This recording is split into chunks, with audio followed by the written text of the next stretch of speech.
Penghentian guru non-ASN mulai 1 Januari 2027 berpotensi menimbulkan kekurangan guru PAUD non-formal yang belum memperoleh perhatian memadai dalam sistem pendidikan nasional.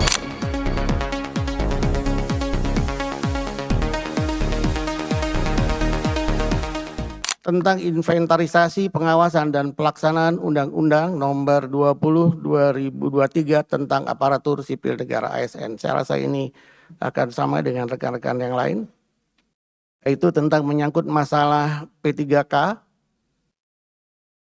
sehingga P3K ini status masa kerja dan termasuk mekanisme perpanjangan perjanjiannya batas usia tanpa harus melakukan penandatanganan kontrak secara berulang. Dan juga P3K paruh waktu, berharap ini peningkatan status menjadi P3K penuh. P3K paruh waktu tenaga kesehatan menghadapi rendahnya penghasilan akibat pemotongan tunjangan kinerja di NTB ini terjadi. Dan komposisi ASN di berbagai daerah, yaitu didominasi P3K dan juga P3K paruh waktu. Di sisi lain, kemampuan fiskal daerah terbatas akibat tingginya belanja dan juga penurunan transfer ke daerah. Yang selanjutnya, yang cukup meresahkan di daerah-daerah, yaitu terbitnya Permendikdasmet nomor 7 tahun 2026. Ya. Terkait dengan penghentian guru non-ASN mulai 1 Januari 2027.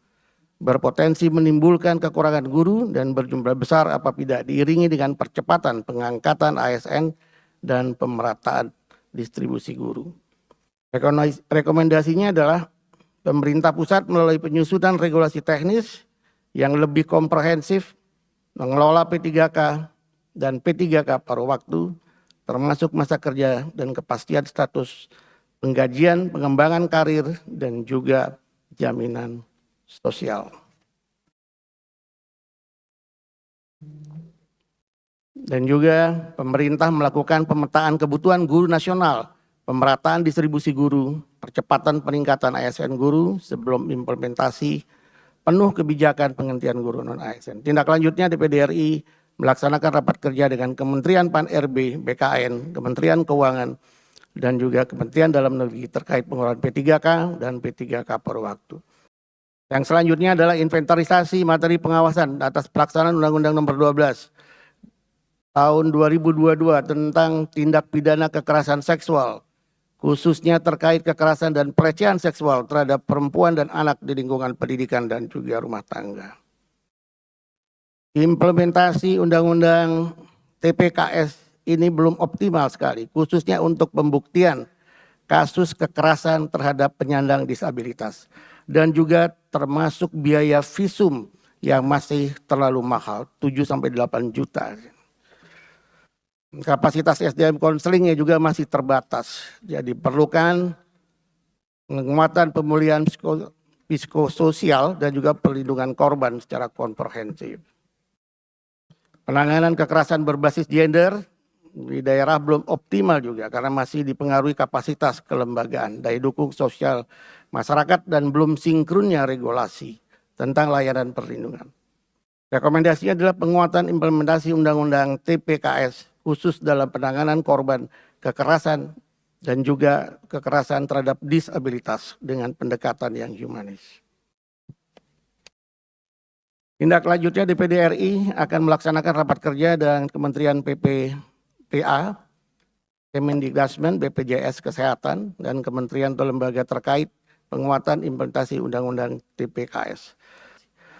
Terdapat beberapa isu-isu tentang permasalahan isu-isu yang berkembang di Komite 3, yaitu tentang masalah guru honorer yang saya rasa itu sudah dibacakan tadi, dan juga ada tugas tentang masalah kader PKK dan juga lansia. Yang terpenting adalah guru PAUD non-formal yang belum memperoleh perhatian memadai dalam sistem pendidikan nasional, termasuk terkait kesejahteraan dan dukungan pendanaan.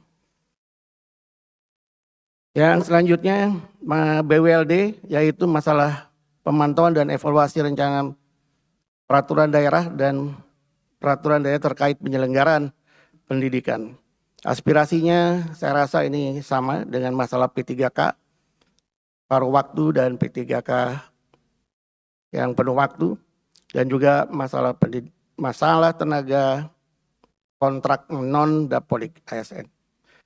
Jadi rekomendasinya adalah pemerintah melakukan pemerataan distribusi guru dan percepatan pemenuhan kebutuhan tenaga Dapodik di daerah, meningkatkan kesejahteraan guru, khususnya guru P3K melalui pungutan dukungan kebijakan dan juga anggaran pendidikan. Selanjutnya, tindak lanjut DPD RI akan melaksanakan rapat kerja dengan Kementerian Pendidikan Dasar dan Menengah, Kementerian Dalam Negeri, dan pemerintah daerah terkait pemerataan guru dan juga penguatan kualitas pendidikan di daerah.